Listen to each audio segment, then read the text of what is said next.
Good morning, good afternoon, good evening, wherever you are in the world. Welcome along to the wilds of Suffolk. I'm out here at dawn's break. It is just after dawn here in the UK on the Suffolk coastline. I've decided to bring you down to the beach today on this. It's a little bit overcast, a little bit misty rain, but it's absolutely gorgeous. And I decided to bring you out here because the storm, as you can see, is upon us. Welcome!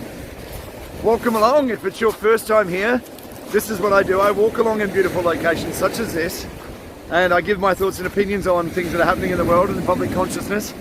And yes, that's what I do.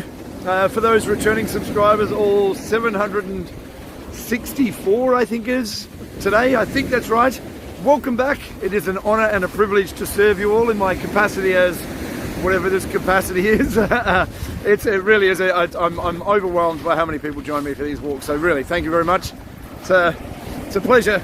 It really is a pleasure to have so many people join me. So thank you very much, one and all. Please excuse the wind. I've decided to come down here. I'm hoping it's not going to be too loud today for you to hear. But I thought this was the best option because, like I say, it is absolutely gorgeous here today. So, I'm entitling this video, Freedom is Not Free. Now, I wanted to do this video on the 11th of the 11th. Oh, wait, look here under the water. You see all the geese? See all the geese low to the water? Flying here. There's more coming. You see the geese are all very close to the water. I don't know whether you can see that. Absolutely beautiful. There's a beautiful spot that I live. Really is incredible. So, I'm blown away. Look at it. Look at these geese right above the water. See them? Amazing. Amazing. Anyway, enough of the wildlife. You have to look at my ugly mug now. So, I'm entitling this video, Freedom Isn't Free. Now, I wanted to make this video on the 11th of the 11th, which is Veterans Day in the US, and it's Remembrance Day around a lot of the other rest of the world.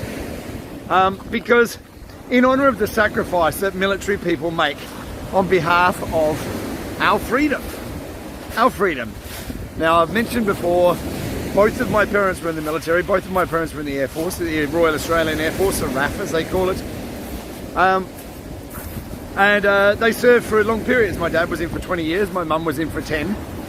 And my dad was served in Vietnam. He wasn't a pilot, he wasn't, and he wasn't out in the front lines or anything like that, but he served in the military in Vietnam and received service medals for war service for being at war in both Vietnam and Singapore.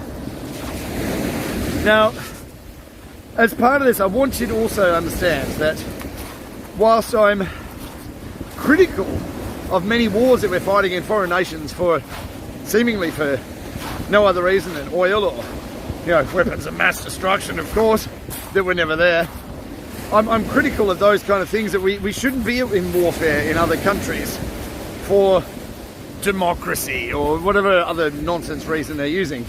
Now, that's not to disparage the people who are actually in the military fighting. That is the political class that start these wars in the first place. Now, if I was to ask 100 people on the street, do you hate people in China? They'd say, of course I don't. Do you hate people in Russia? Of course I don't. It's not in our nature.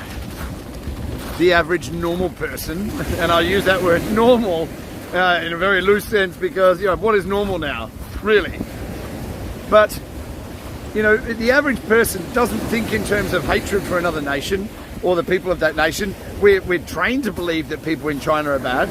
We're trained to believe that people in Russia are bad. There's this whole narrative of I'm Australian, obviously, but I live in England now, so I'm sort of torn between, my allegiance. Obviously, I'm born Australian. I love my country. I love Australia. But what I see happening in Australia is diabolical. It makes me sad to be Australian. It really does. And we're going to get back to that soon. But Britain as well. The British troops are all over the world as well. It's not the troops that are doing this. It's not the troops that are responsible for this. Yes, there have been bad soldiers, as there are bad people in all walks of life. There's bad doctors. There are bad chefs. No, I'm not that bad. I'm okay, I think. I do okay. I've never poisoned anybody. But, you know, in all walks of life, in every profession, you're always going to have bad people. Some of those are soldiers. Some of them carry a gun. Some of them are politicians. A lot of them are politicians. And it's the political class that starts these wars. You know, for whatever reason. Political power, dominance over another nation, resources, maybe weapons of mass destruction. Bullshit! You know, that's the thing. The political class starts the wars that the average person, you and me, have to go and fight. And generally, we don't even know what we're fighting for. You know, you know, the whole patriotic, oh yes, we're fighting for our nation, but why do you need to go to another country to fight for your country? It's a question that keeps on plaguing me, you know. When you look back in history, and as I've said many times, history is a lie. You know, it's been written many times that the victor writes the history. Oh, I'm going to get taken out here. If I get swept out to sea, you know why. I was walking too close to the water. But we've been told many times in history that the winner of the wars writes the history.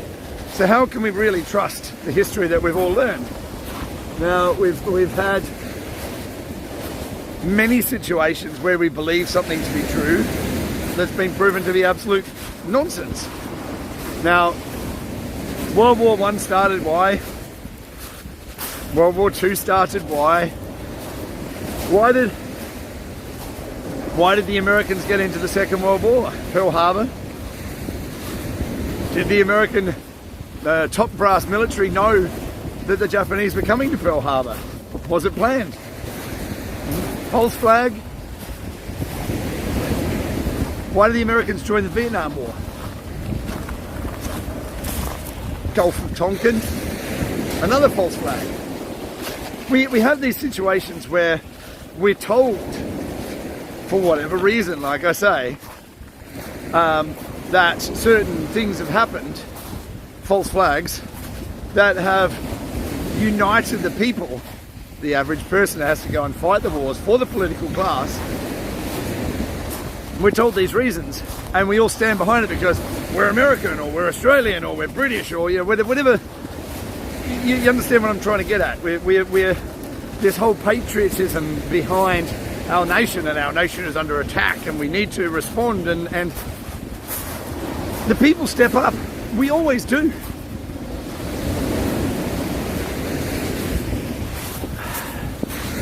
We want to be free. We want everybody to be free. Everybody should be free. But what are we trying to be free from? That's the question we should keep asking ourselves. What are we trying to be free from?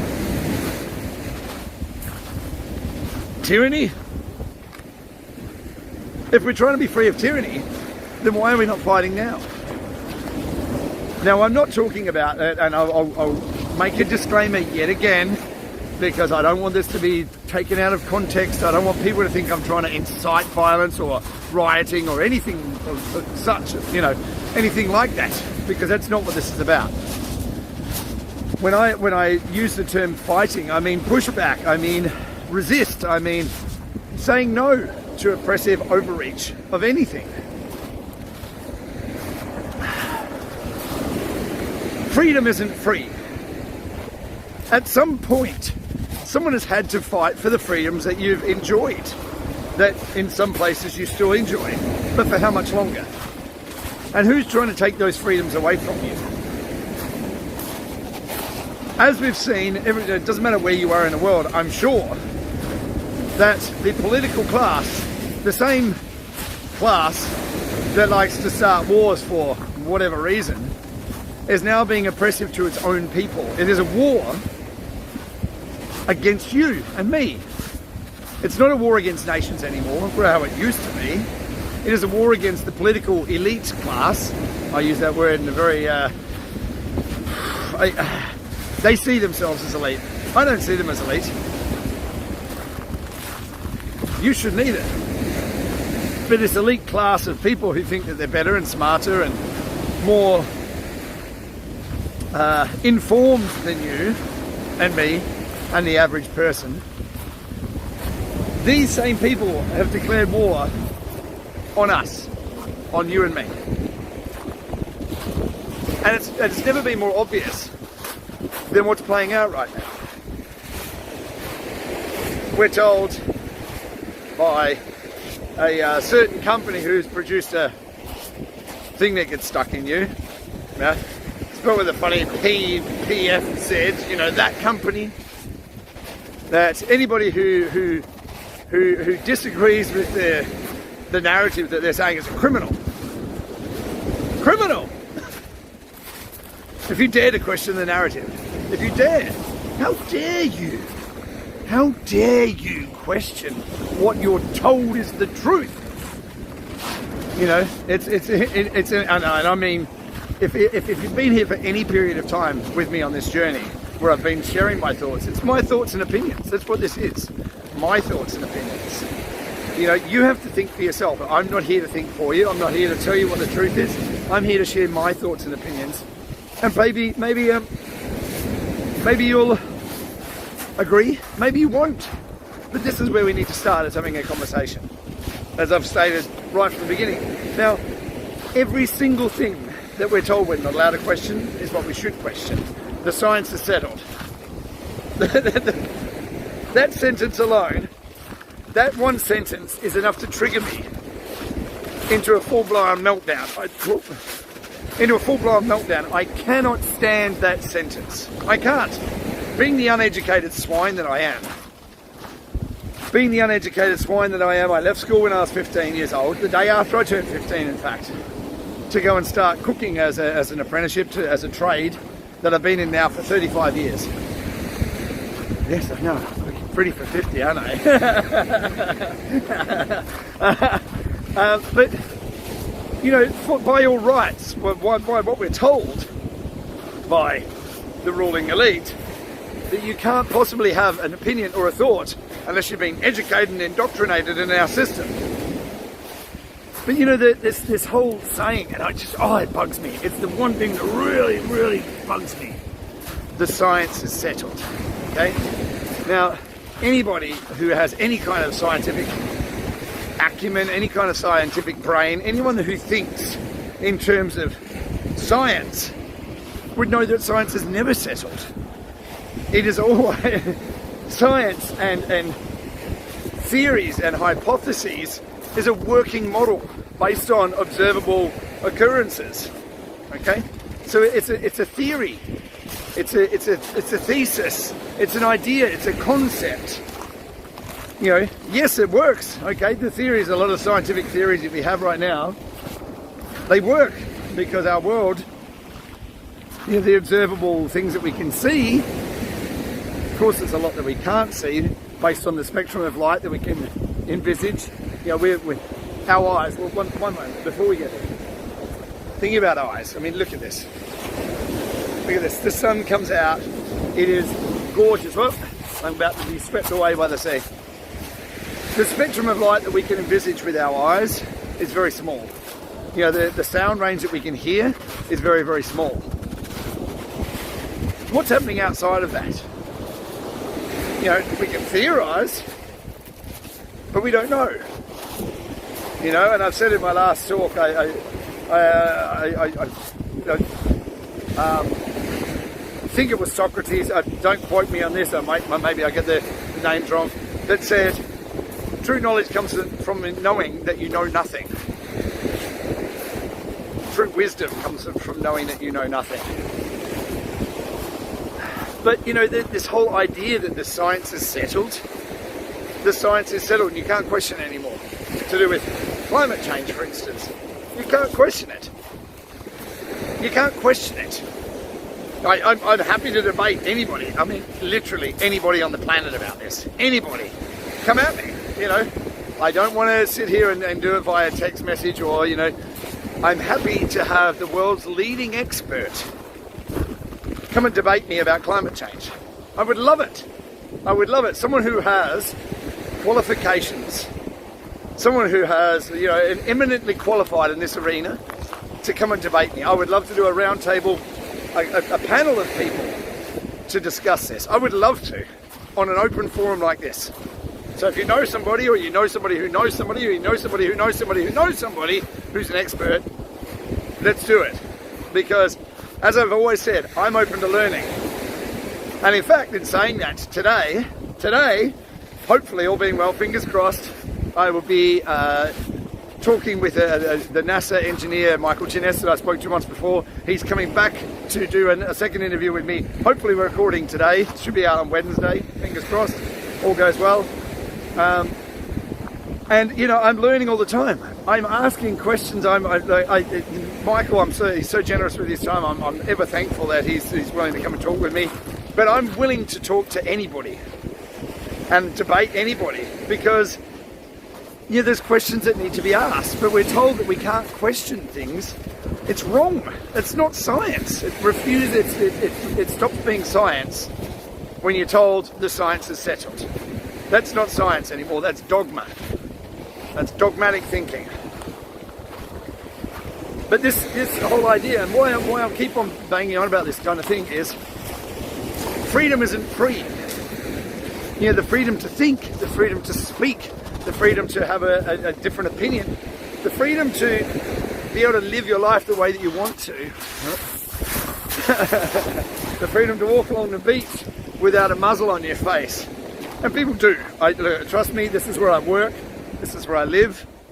People walk along here in this fresh air, in this beautiful, beautiful surroundings, with a muzzle over their face so they can't breathe the fresh air. Because they're fearful. They're scared because there's science that we're told we can't, is settled. You can't question it. Now let's go back to the military again. Freedom isn't free. Now, the military, with whatever you think about the military, they're there to stand in the face of somebody who is this political class, this elite class. If they decide that they wanted to invade your country, who is going to stand in their way? Not you. Most people would cower in a corner away from conflict, especially a conflict that involves bullets and bombs and, you know, somebody coming at them. Now, there's a representation of what I mean is happening right now in the US with a trial of a 17-year-old kid called Kyle Rittenhouse. Okay? Kyle Rittenhouse. Now, what we've heard about this kid from the very beginning was a white supremacist. We even heard that from the current serving clown show that is the Brandon administration, or the Brandon, that clown. You know, let's go Brandon, by the way. Woo! No, what am I saying? Fuck Joe Biden. That's what I really meant. That's what the song's really about. Fuck Joe Biden. Fuck that whole administration and this whole clown show that is playing out there. But that's sort of off topic.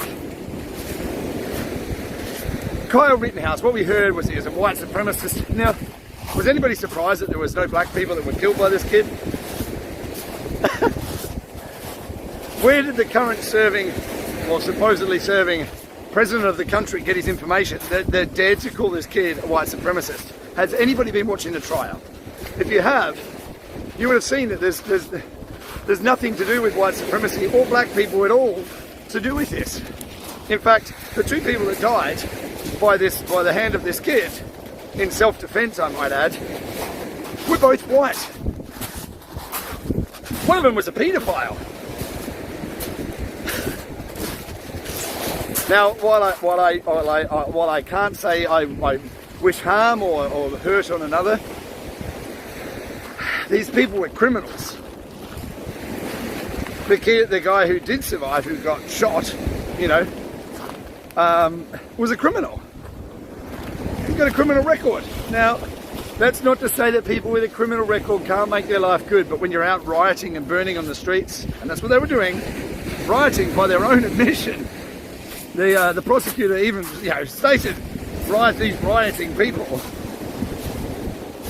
It doesn't look like they've really changed their ways. It doesn't look like they've really gone on a better path to serve society. Now, we've all, and I'll include myself in that, have done things wrong.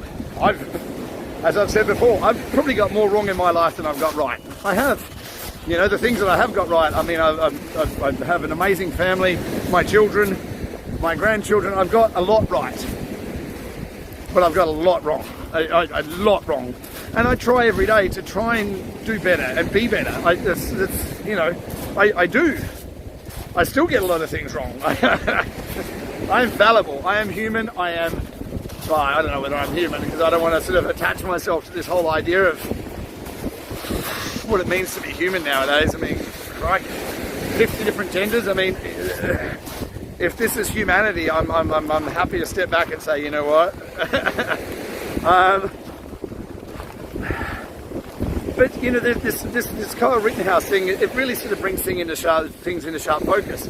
How many people would go out into those kind of areas, put out fires, render first aid to people, and put themselves in such harm to serve the community? How many of you?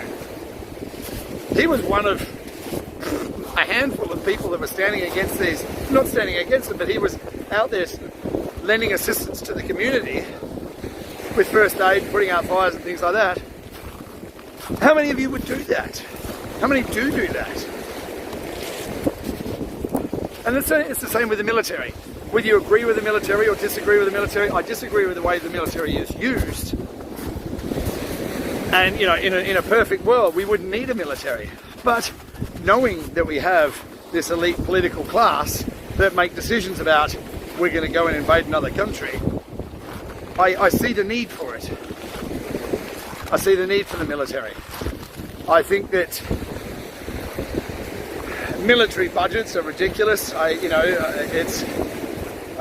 think there's better ways to do things.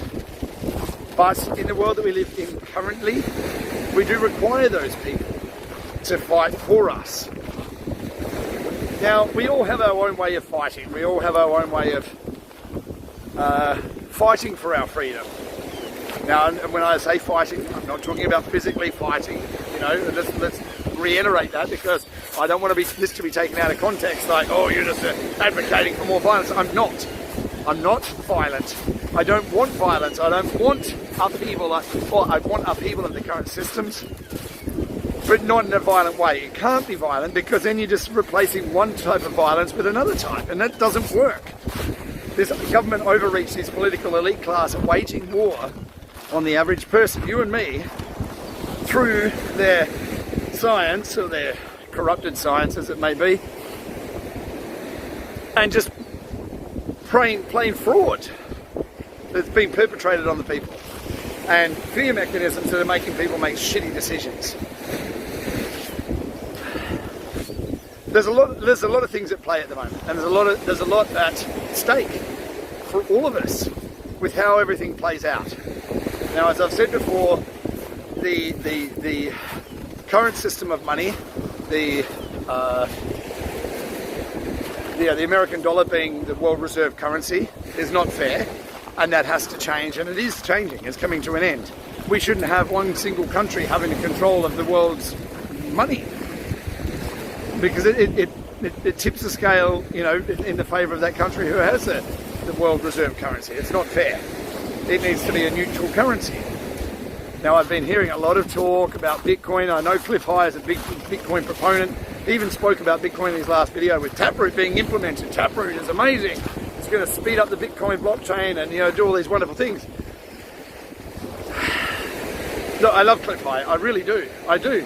And there's a lot of prominent people that speak highly of Bitcoin. And I have given my thoughts on Bitcoin and what Bitcoin is and what Bitcoin does. It's an outdated technology, and when you have to constantly add bolt-on things to make it better, it shows that it's an inferior technology. You know, it was the first, it was a genius piece of technology, and it spawned a whole industry of competitors that, niche competitors that each do their own thing. Like, you know, we've heard about Ethereum and what Ethereum does, and Ethereum doesn't scale, and what they're trying to do with Ethereum 2.0. But, you know, how Ethereum got the free pass and nothing else did, and Bitcoin got the free pass and nothing else did. Who owns all the Bitcoin? You know, but I don't think ever in history has the first iteration of any kind of technology been the best. Ever. And when you have to constantly bolt on things or try and upgrade it and improve it, it's like taking a 1980s Datsun and putting a Lamborghini engine in it. Why would you do it when you already have a Lamborghini? You know, there are multiple blockchains and other technologies such as hash graph, that's kick-ass. You have XRP, you have Cardano, you have all these other blockchains that have been built that have seen the problems with Bitcoin, seen the problems with Ethereum, and decided to change things and make the blockchain better, that serves people better than the old technologies. It's all well and good. Okay, we're going to upgrade Bitcoin and put in Taproot, which makes it faster and cheaper and all this sort of stuff. It still chews a hell of a lot of electricity to confirm the transactions, and that can't be changed because it's built into how it's built into the blockchain, how it's built. That's how it's built to run. But like I say, we all have to make our own decisions. Like, you know, if you're a proponent for Bitcoin, fully for you, great, do it. I'm happy for you. But this is what I'm saying is, you know, this whole idea of freedom not being free, you have to at some point recognize that there is a war. There is a war on for your consciousness. You know, Facebook changing their whole company to Meta to get everybody to go into the metaverse, into the virtual reality, into the virtual world, rather than living in the real world. So destroy the people's viewpoint of the real world by this constant battering of information. The world's bad, it's poison out there, you can't eat anything anymore, meat's bad, it's all to get people panicked so that you retreat into the internet. But you know, the thing that strikes me as funny is you got this Microsoft and Facebook, or Meta as they call it now. These Silicon Valley types, these billionaires, you know, Bill Gates never developed anything. Okay, let's be clear about that. Neither did Mark Zuckerberg, whatever that cyborg thing is. He didn't develop anything. He didn't write a single line of code in his life. Facebook started its life as a lifelog, which was a DARPA program. Don't believe me? Look for yourself. It's another form of enslavement. It's another form of, of taking away your ability to think, to live a life that you want to live, how you choose to live it. And at some point, everyone is going to be impacted by these decisions. Now, I've said before, I refuse to invest my money or my time or my energy into companies that I don't believe in. Meta, I know there's some friends of mine who are investing in Meta and going, wow, we're going to make some money. What's more important to you? Your money? Your freedom? What is more important? Because if money is your entire driving force, then let's go back to that. People don't like it when I speak about the Bible, but it's nice to take quotes from it because it is a wonderful quote. And the original quote is, the love of money is the root of all evil. The love of money, not the money is the root of all evil. That's a misquote. It's wrong. It's the love of money is the root of all evil. Now, if money is your entire driving force for your life, maybe examine your life. We all need money, but if that's your entire driving force, really take some time to examine why that is. Why you think that that's the most important thing. At some point, we're all going to be impacted by this war for our minds and for our consciousness. And you have to stand in the face of it. Freedom isn't free, and it's time to stand your ground and say, I do not comply, I will not go along with what you tell me. And there's a lot of us doing that. By sharing things like this, sharing information, and just standing your ground and being true to yourself is how you win this war. Is how you win this war for your consciousness, and how you win people over. Not by attacking them, not by arguing with me. Trust me, I've tried it, it doesn't work. All you can do is go out there, share information, share your story, and stand for who you are and what you believe in. People respond to it. So go out into the world, do good, be good, and you'll change the world through your thoughts, your actions, and your speech. Thank you so much for joining me here. It's an honor and a privilege to have you all along for this journey. Thank you so much. Join me again soon, and join me again for the interview with Michael Chiness from NASA. It's going to be awesome. Thank you so much for your time and attention. I look forward to seeing you real soon. Take care. Ciao for now.